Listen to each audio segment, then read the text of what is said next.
ઉમરગામ તાલુકા માયાવંશી સેવા ટ્રસ્ટ દ્વારા પડગામ મુખ્ય શાળા ખાતે રક્તદાન શિબિરનું આયોજન કરવામાં આવ્યું હતું। છેલ્લા 7 વર્ષથી સંસ્થા દ્વારા રક્તદાન મહાદાનના સૂત્રને અનુસરી રક્તદાન શિબિરનું આયોજન કરવામાં આવે છે। 2021માં કોરોનાના સમયમાં સમાજના આગેવાનોએ લોહીની અછતને પહોંચી વળવા સમાજ કઈ રીતે ઉપયોગી બને તે અંગે ચિંતન કરી રક્તદાન શિબિરની શરૂઆત કરી હતી। આજે 7મા રક્તદાન શિબિરમાં 55 યુનિટ કરતાં વધુ રક્તદાન થાય એવી આશા સમાજના આગેવાનોએ વ્યક્ત કરી હતી।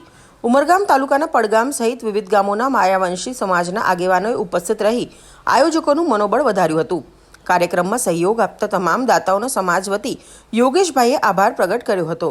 કાર્યક્રમમાં વલસાડ રક્તદાન કેન્દ્રના સેવાભાવી ડોક્ટરોએ સેવા પૂરી પાડી ત્યારે તેમને સફળ બનાવ્યો હતો।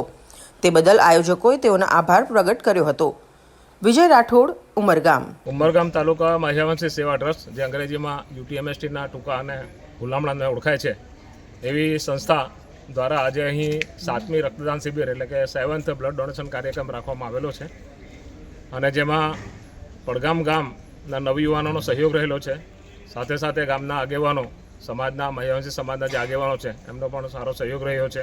અત્યાર સુધી 25 બોટલ જેટલું રક્તના યુનિટો અહીં ભેગા થઈ ચૂક્યા છે।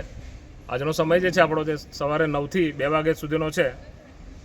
વધુમાં જણાવીએ તો 2021માં જ્યારે કોવિડ ચાલતું હતું તે સમયે 27 સપ્ટેમ્બરના રોજ અમે આ જ કાર્યક્રમ અહીં એક બ્લડ ડોનેશન કેમ્પ રાખ્યો હતો અને 55 જેટલા યુનિટો ભેગા કરવામાં સફળતા મળી હતી।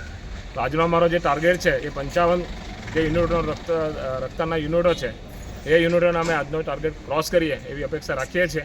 ખૂબ જ સુંદર સહકાર નવયુવાનો દ્વારા પ્રાપ્ત થઈ રહ્યો છે।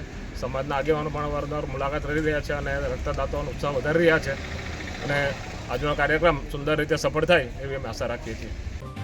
જો તમે આ વિડીયો ફેસબુક પર જોઈ રહ્યા છો તો લાઈક અને ફોલો કરો અને યુટ્યુબ પર જોઈ રહ્યા છો તો અમારી ચેનલને સબસ્ક્રાઇબ કરો।